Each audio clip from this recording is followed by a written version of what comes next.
અત્યારે આપણે બનાવવા જઈ રહ્યા છીએ મગ પુલાવ.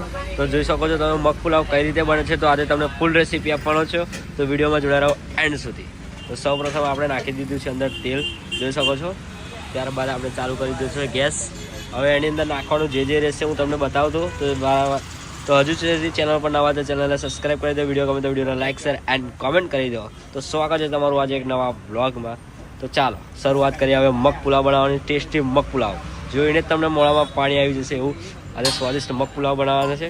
તો સૌપ્રથમ નાખીશું આપણે કેપ્સિકમ મરચાં.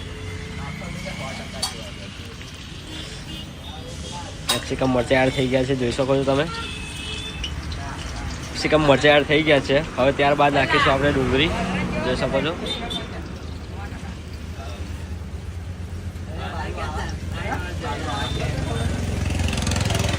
ડુંગળી એડ થઈ ગઈ છે, જોઈ શકો છો તમે.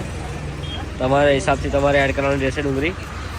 હવે ત્યારબાદ નાખીશું આપણે કોબીજ.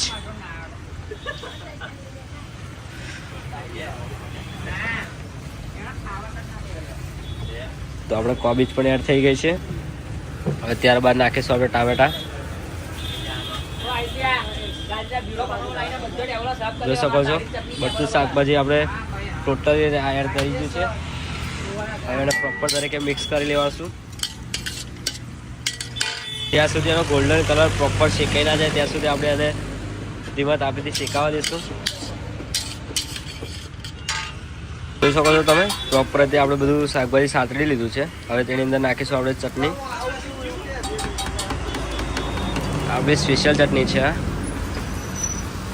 સ્વાદ અનુસાર તમારે એડ કરવાની રહેશે અંદર છે. હવે એને પણ આપણે મિક્સ કરી લઈશું.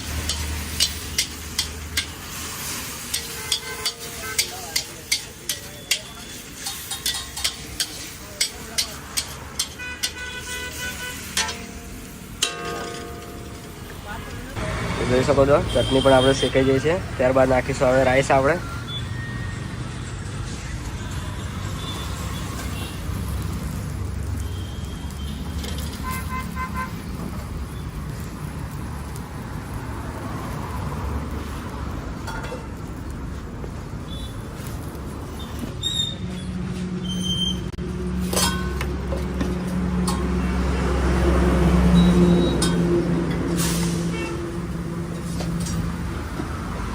પગ પણ આપણે એડ કરી દીધા છે, જોઈ શકો છો તમે. ત્યારબાદ નાખીશું હવે આપણે સ્પેશિયલ મસાલો.